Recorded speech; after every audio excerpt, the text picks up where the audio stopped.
palestra de manhã. E ontem também começou, na verdade começou ontem. Mas aí não precisa assistir todas as palestras. Mas as palestras que vocês quiserem assistir, durante a palestra tem uma lista de presença e ao final de todo o seminário, né, as pessoas que participaram recebem um certificado. Eu achei interessante, né, indicar para vocês assistirem lá e depois a gente conversar, né, quem sabe alguém né, quer falar sobre a palestra, mas ter contato com outras pessoas falando sobre filosofia. E aí, beleza, João, Nicolas, Laura, Ana, Clarissa, Esté, Camille, Laura, Nico, já falei, Nicolas, Beatriz. Eu estou corrigindo lá os trabalhos de vocês também, né? E mandando mensagem particular. Vocês dão uma olhada, eu não sei se essa turma eu corrigi todos. Acho que eu estou no sexta tarefa, sexta ou sétima. Mas vai vendo lá, abre lá, para poder ver qual é a minha mensagem lá. Então vamos hoje para a nossa aula. Se não puder assistir, vai ter algum problema? Não, na verdade como é que a gente pode falar? É um plus, né? É uma coisa a mais, né? Uma opção, como se fosse a gente fazer uma visita num lugar, né? Se a gente saísse da escola e fosse num lugar diferente. É mais ou menos isso. Vamos então, vamos começar hoje falando sobre orientalismo. Eu separei aqui o texto, teremos um texto, depois um vídeo, depois a gente, né, se tiver uma dúvida, a gente vai conversar. Vamos então iniciar aqui, vou compartilhar com vocês a tela. Só espera aí. Um probleminha, peraí. Agora acho que vai.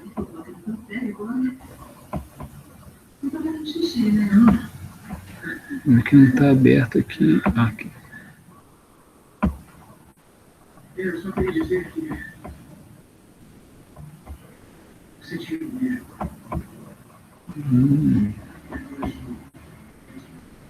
Tá chegando aí.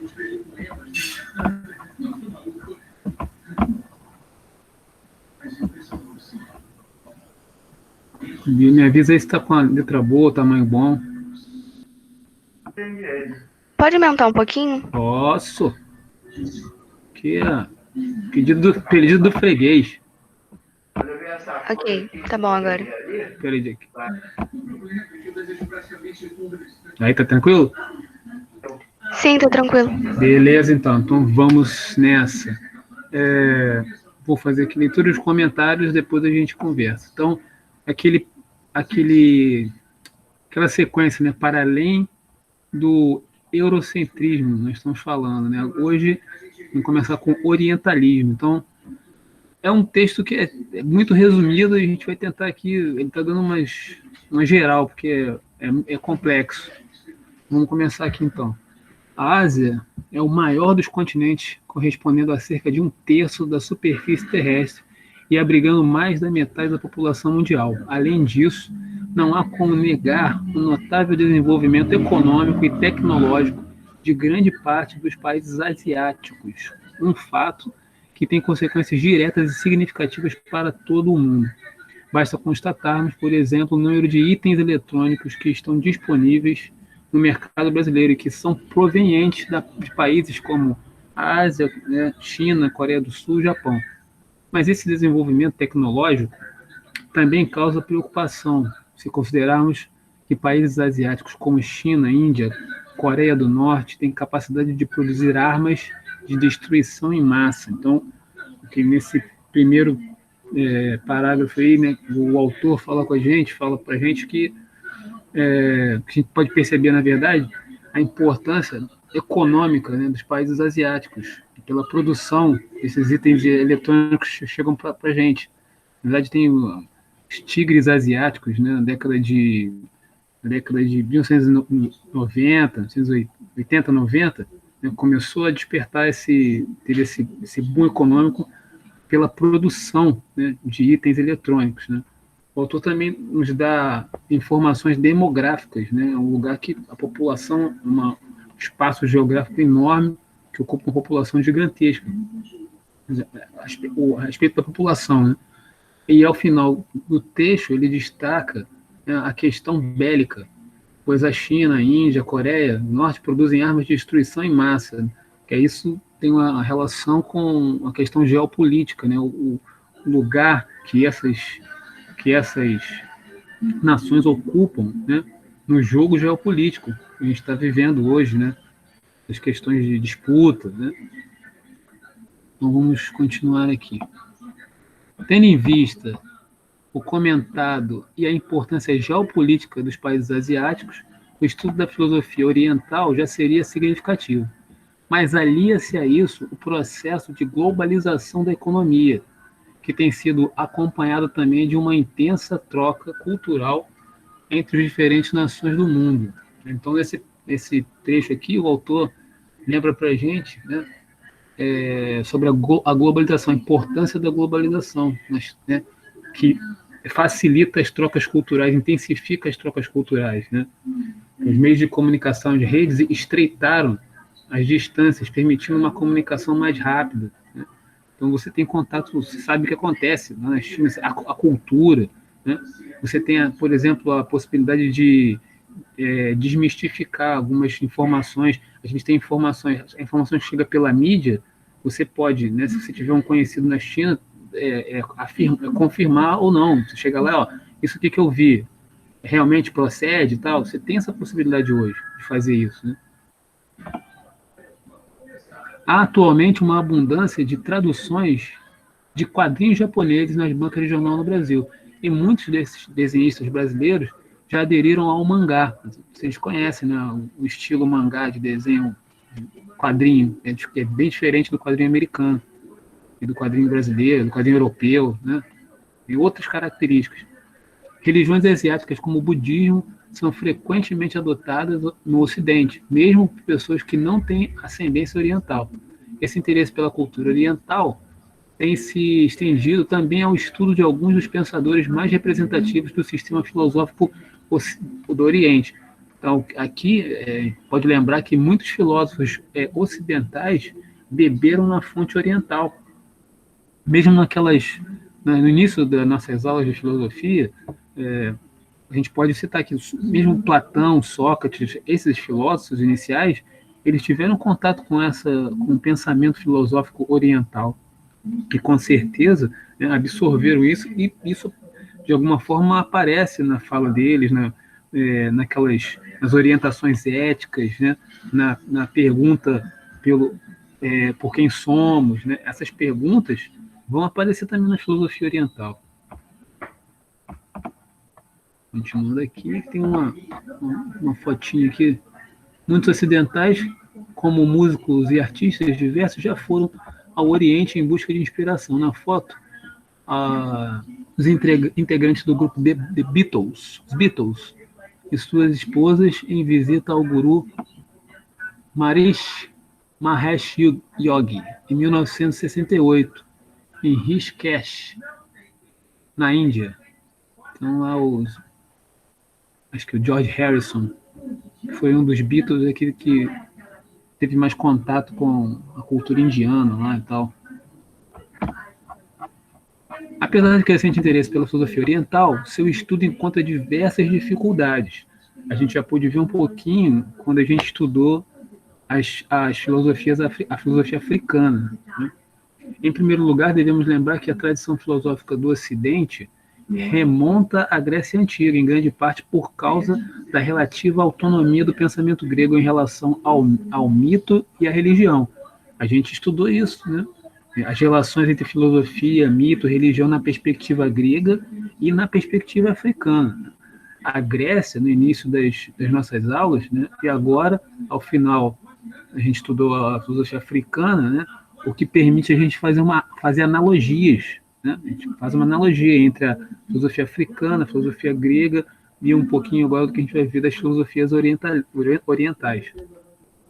Na maior parte dos povos do Oriente, porém, essa autonomia é menos óbvia. Sistemas filosóficos como o hinduísmo, budismo, taoísmo, confucionismo constituíram-se também como sistemas religiosos, a mistura entre a filosofia e a religião. Além disso, é problemático falarmos de uma filosofia oriental. A filosofia da Índia, por exemplo, é tão diferente da filosofia da China ou da filosofia do mundo islâmico. quanto essas são diferentes da filosofia ocidental. Outra dificuldade em relação ao estudo das filosofias orientais é a visão preconceituosa que se constituiu no Ocidente, principalmente por causa do imperialismo europeu, que subjugou política e economicamente diversos povos asiáticos. Então, o autor nos adverte para a complexidade dos sistemas filosóficos orientais, e isso nós tivemos a oportunidade de ver, né, que repetindo, quando a gente estudou a filosofia africana, né, que é completamente diferente da filosofia grega, né, e ela se aproxima um pouco nesse aspecto de as coisas estarem misturadas, né, da filosofia oriental. Vamos aqui para outra página, que vai falar um pouco mais sobre preconceito. Se eu consigo passar. Tem que fechar aqui. Peraí, agora. Eu sei exatamente o que a gente precisa fazer para arrumar essa cidade. Ouça o seu coração na hora de votar. Agora sim, agora vai. Até aqui, tranquilo? Esse domingo, vote aqui, olha assim. Ainda 100% vegetal ou sabores de história de carne. Está com novidades para você. 36. Então, aqui nessa próxima página, o Eduardo Said, acho que é o Eduardo Said, deixa eu ver se Eduardo Said. Então, o teórico palestino Eduardo Said usou em 1973 a expressão orientalismo para designar essa atitude do Ocidente em relação aos povos do Oriente. Segundo Said, na visão de muitos pensadores europeus, aí o Said falando, o oriental é irracional, depravado, infantil, diferente. Desse modo, o europeu é virtuoso, maduro, normal. Ele coloca normal entre aspas, né? O que leva ao mundo oriental à sua inteligibilidade não era o resultado de seus próprios esforços, mas era antes toda a complexa série de manipulações cultas pelas quais o Oriente era identificado pelo Ocidente. Então, você veja, né, a visão ocidental com relação ao Oriente é uma visão de desqualificação, né? Assim como a filosofia africana foi desqualificada, a filosofia oriental também será desqualificada. Essa atitude preconceituosa pode ser exemplificada com clareza pela postura de boa parte dos ocidentais, que vê os povos árabes como fanáticos religiosos, por causa de ações terroristas de grupos isolados. O estudo das filosofias orientais exige o reconhecimento de que elas se constituíram ao longo de séculos e que não podem, de modo algum, ser vistas como inferiores. Uma síntese de sistemas filosóficos tão diversos e impossível em poucas páginas, mas é importante conhecermos as ideias de alguns dos pensadores orientais mais representativos. É o que faremos nesse capítulo. Então, nas próximas aulas, a gente vai conhecer esses pensadores e essas filosofias orientais, né? Por isso aqui é o orientalismo. Seria uma introdução dessas nossas próximas aulas. Aqui, esse finalzinho aqui, na verdade, é um exemplo, um testemunho dessa visão preconceituosa que a gente vê muito comum, né? É muito comum a gente ver essa visão. Vou ler aqui para vocês, depois a gente vai ver o vídeo. Chineses, cachorro e um não é generalizado. Esse meu desabafo não nasceu do nada. Como muitos de vocês sabem, vivo na China há muitos anos e às vezes me cansa a maneira como as pessoas veem a China e o povo chinês. A China é o paraíso na Terra? Não, não é. Há muita coisa errada, difícil de entender, mas difícil ainda de conviver, de se adaptar. Mas não é um inferno na Terra também. Aí você está de férias, ela vai contar uma situação, né? Aí você está de férias, num papo super animado com uma pessoa, aí no Brasil, que é a minha realidade, e fala que mora na China. Um silêncio mortal aparece. Aquela cara de dó no rosto de seu interlocutor e a famigerada pergunta: o que você come lá? Ou os mais saidinhos, né? Você já comeu cachorro? E depois disso, um suspiro solidário e a frase final: ai, não deve ser fácil, né? Ou então, coitada, que dó. Né? Ficaram suspensos no ar por um fio. Fica essa expressão assim, né, de coitado e tal. Bom, não vou entrar no mérito da questão, se viver aqui é fácil ou não. Aqui comemos comida, muito boa por sinal, e nunca comi cachorro, ao menos em sã consciência. E sim, existem ainda restaurantes que comercializam carne de cachorro, mas cada vez menor, em menor número, principalmente no norte da China. E o número de chineses que repudia isso vem crescendo em ritmo acelerado. E o tal festival é algo pontual, uma determinada região envolvendo um número ínfimo de chineses. Então, aqui tem umas perguntas, eu vou deixar para a tarefa. Se alguém quiser perguntar uma coisa ou fazer um comentário sobre o que foi lido, né, comentado, pode ir enquanto eu vou buscando aqui o vídeo. O que vocês acharam aí dessa leitura aí?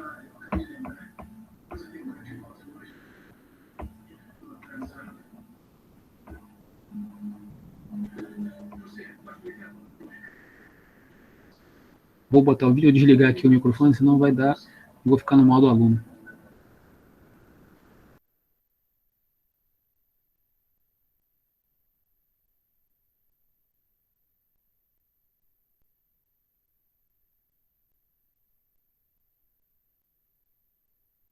E é excelência.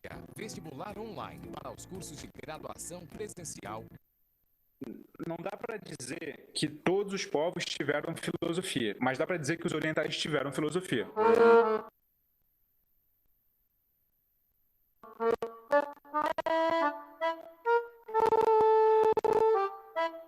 Filosofia oriental é filosofia ou religião? Filosofia oriental é filosofia ou religião? O que você acha? Você sabe, Eduardo, que isso era uma questão antes, mas não é mais não. Filosofia oriental é filosofia. Não dá para dizer que todos os povos tiveram filosofia, mas dá para dizer que os orientais tiveram filosofia. Qual é o recorte aqui, né? Tem três grandes questões que dá pra gente supor que todo mundo se fez. É filósofo ou não filósofo? Qual o sentido da vida? Qual é a origem de tudo? E como é que a gente deve se comportar? São três perguntas gerais que é razoável supor que todo mundo, todo povo se fez. A resposta que você vai dar a essas perguntas pode ser filosófica e pode não ser. Ela pode ser artística, ela pode ser religiosa. O que a gente tem é que alguns povos deram respostas artísticas, fizeram representações expressivas sobre essas questões. Alguns povos deram respostas religiosas, fizeram referências a deuses. E outros povos deram respostas filosóficas, fizeram discursos racionais não necessariamente vinculados a divindades ou à existência de divindades de uma concepção mística de mundo. Os gregos definitivamente fizeram filosofia. Muitos especialistas dizem, eu estou com eles, que os chineses fizeram filosofia e os indianos fizeram filosofia, nesse sentido de não fazer nem arte nem religião como resposta àquelas perguntas. Agora, a maior dificuldade que a gente tem é tentar entender a filosofia desses caras sem que a gente já misture com o que a gente sabe de filosofia de matriz europeia. Porque tem a barreira da língua, cara. A gente concepção de mundo. Traduzir um texto envolve um trabalho de necessariamente deturpação do significado original. Necessariamente.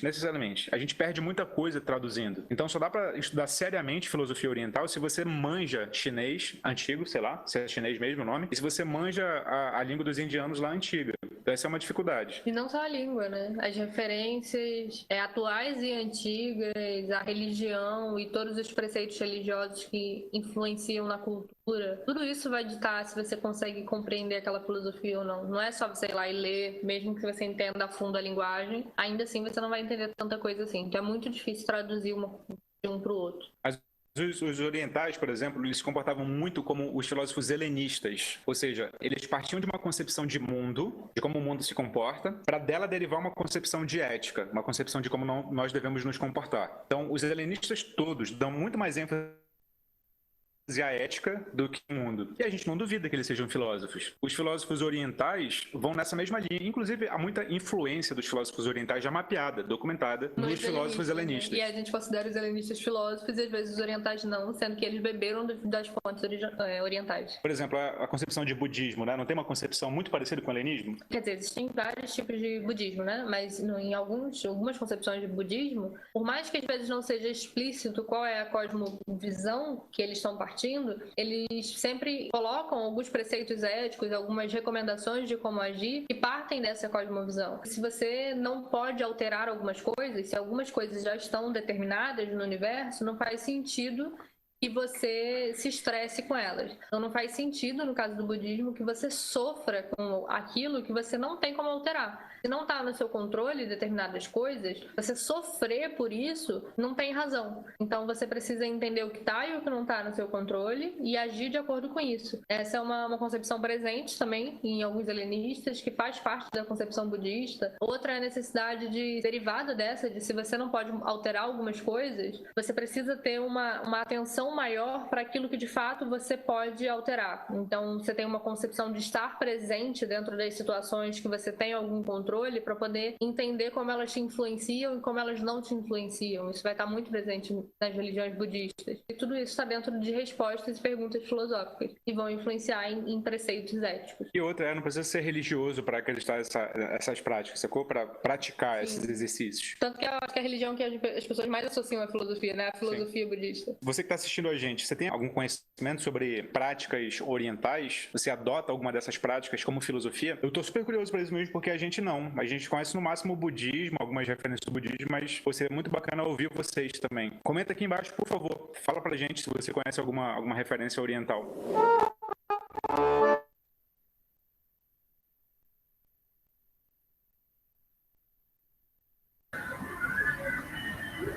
E aí, minha gente, o que vocês acharam aí? Comentários, agora é a hora da gente bater papo.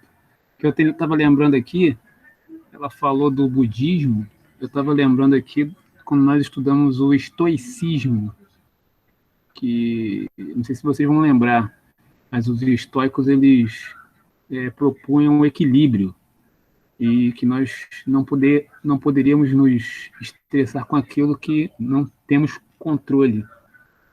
Depois vocês voltam lá na aula sobre os estoicos e os epicureus. E o que vocês têm a me dizer aí? Pode escrever também, se quiser. Vou fechar aqui o microfone que a televisão está ligada.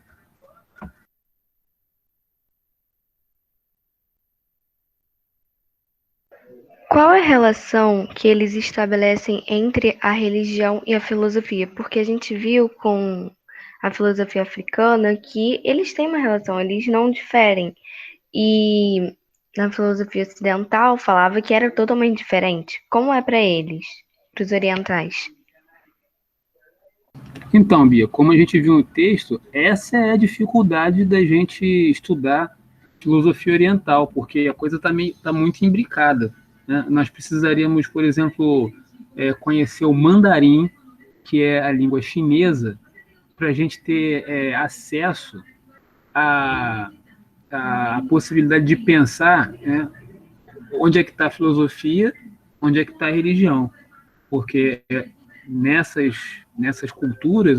É muito interligado, né? Então não dá para diferenciar muito bem, porque tem que saber muito direitinho, tem que estudar muito a religião para saber, a filosofia para saber. Exatamente. Porque vendo o vídeo eu fiquei bem confusa para, tipo, tá, então o que é religião para eles, qual é a filosofia para eles, porque é como se fosse a mesma coisa, mas não é a mesma coisa. E é meio ignorância você falar que é a mesma coisa. Então, é muito confuso. Assim, também a gente pode assim, ter uma pista, né? Porque, por exemplo, o pensamento oriental relacionado à transcendência, eles têm uma outra visão. Por exemplo, todas as coisas são sagradas. Assim, o vento tem né?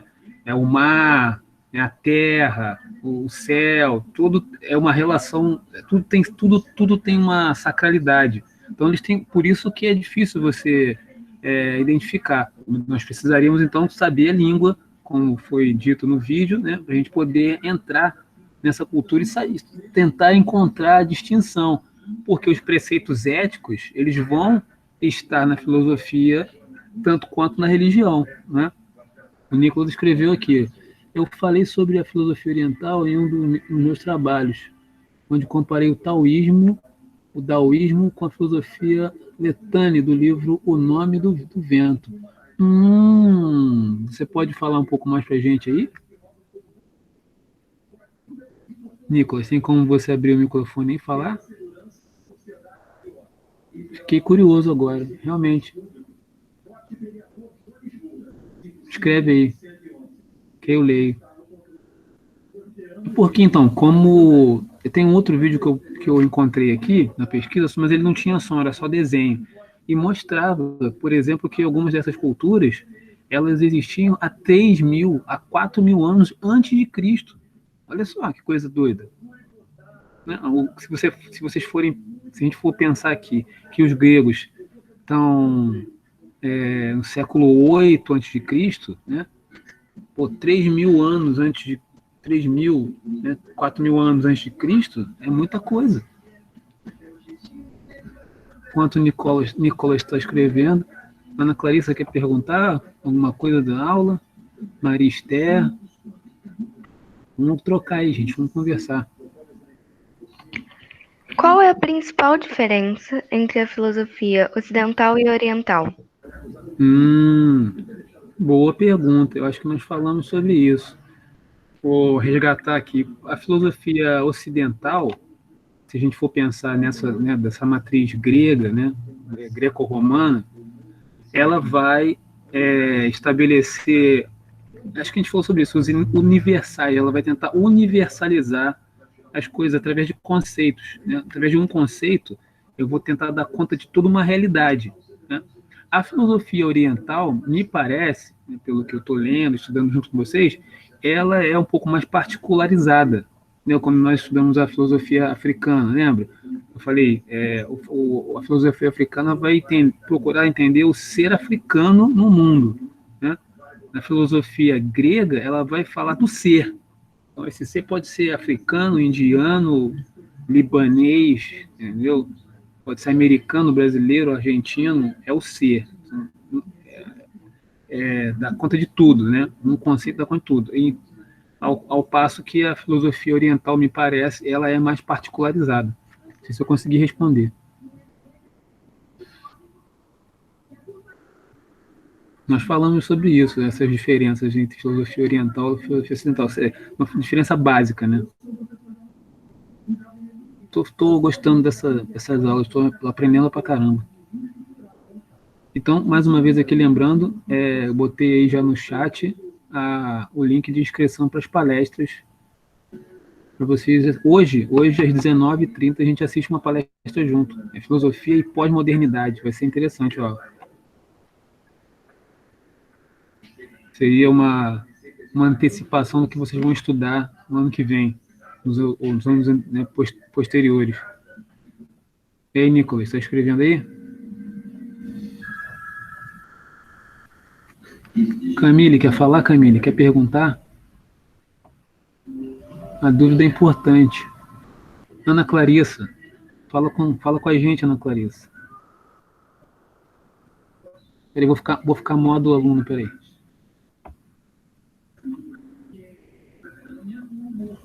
Fala com a gente aí, Ana Clarissa. Beatriz sempre fala com a gente. O Nicolas também.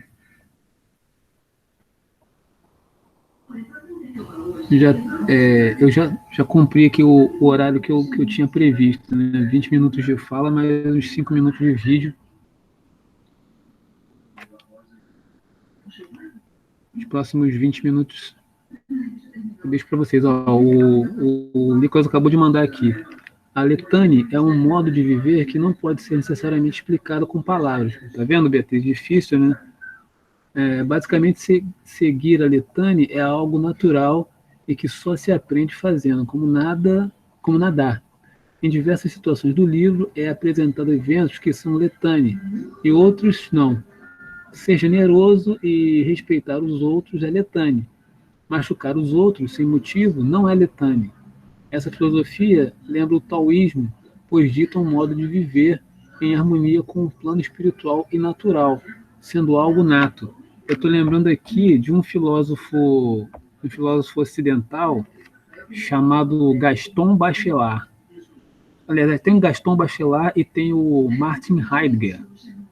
Esses dois filósofos, eles beberam nas fontes orientais, inclusive com o Gaston Bachelard, relacionando psicanálise também, e uma ideia de inconsciente cósmico. Uma coisa muito interessante. Então, isso está mais para oriental do que para ocidental, né?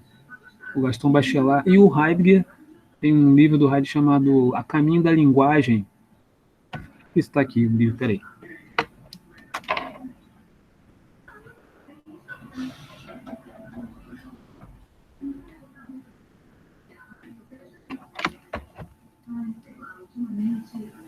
Tem aqui o livro do Heidegger. A Caminho da Linguagem. Vou ver se tem algum trecho aqui que possa traduzir isso que a gente está falando. Não sei se eu vou encontrar, tinha que ter separado. Né? Que ele tem um diálogo.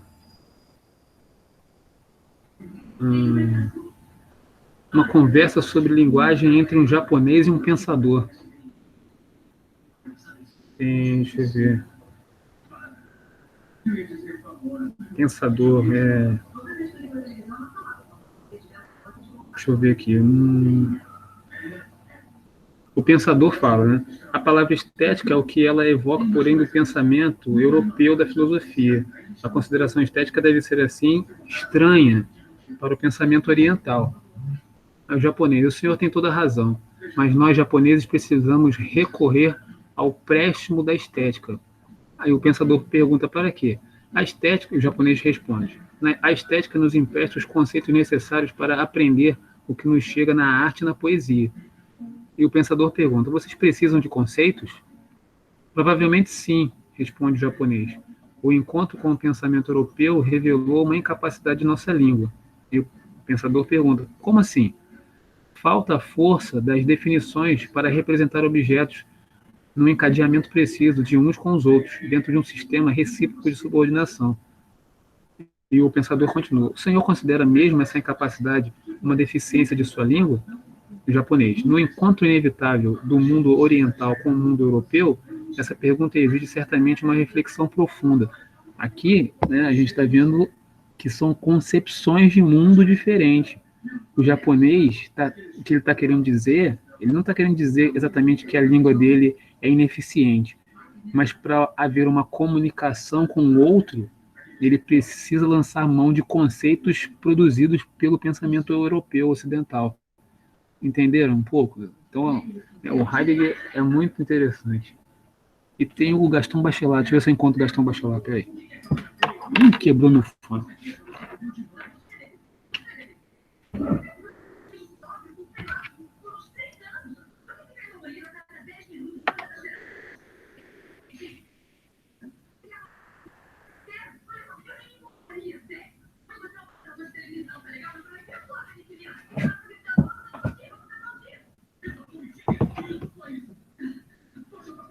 Gaston Bachelard, A Poética do Espaço. Vamos ver se tem algum trecho aqui que eu possa...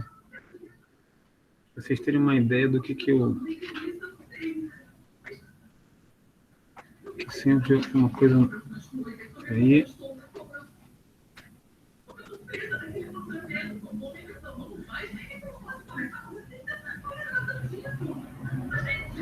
O Gaston Bachelard falando sobre fenomenologia. Aí ele vai dizer o seguinte... É uma nova oportunidade de desfazer um mal-entendido sobre a função principal da fenomenologia filosófica. A tarefa dessa fenomenologia, a que ele está propondo, que é essa cósmica, não é descrever os ninhos encontrados na natureza, tarefa positiva reservada ao ornitólogo. A fenomenologia filosófica do ninho começaria se pudéssemos elucidar o interesse que sentimos ao folhear um álbum de ninhos ou, mais radicalmente ainda, se pudéssemos reviver a ingênua admiração com que outrora descobrimos um ninho. Essa admiração não se desgasta. Descobrir um ninho leva-nos de volta à nossa infância, a uma infância, a infâncias a quem a vida deu a plena medida de sua cosmicidade.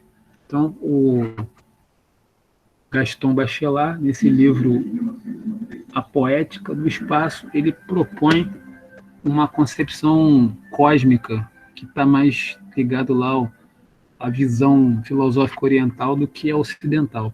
Deu para... E isso que o Nicolas escreveu aí, né, o Letânia, não sei se é assim que se fala, né? É uma atitude, né? Uma atitude. A gente pode relacionar ela com o Ubuntu, quem sabe, né? Concorda aí, Nicolas?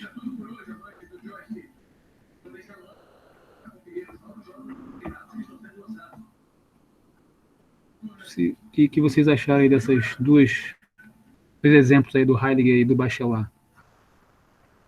Se não tiverem mais nada para perguntar ou comentar.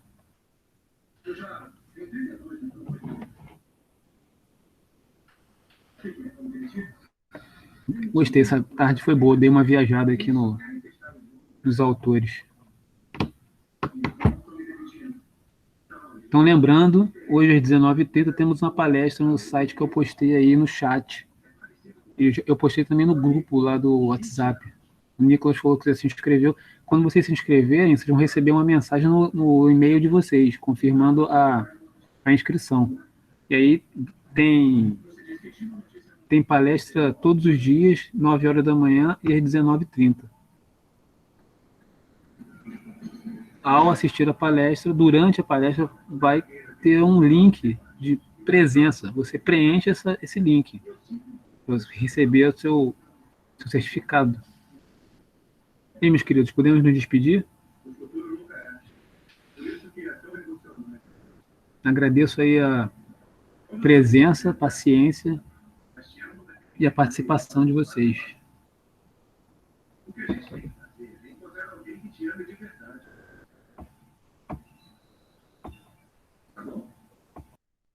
Tchau, professor. Tchau, Bia. Tchau, Nicolas. Tchau, Camille. Tchau, Maria Esther.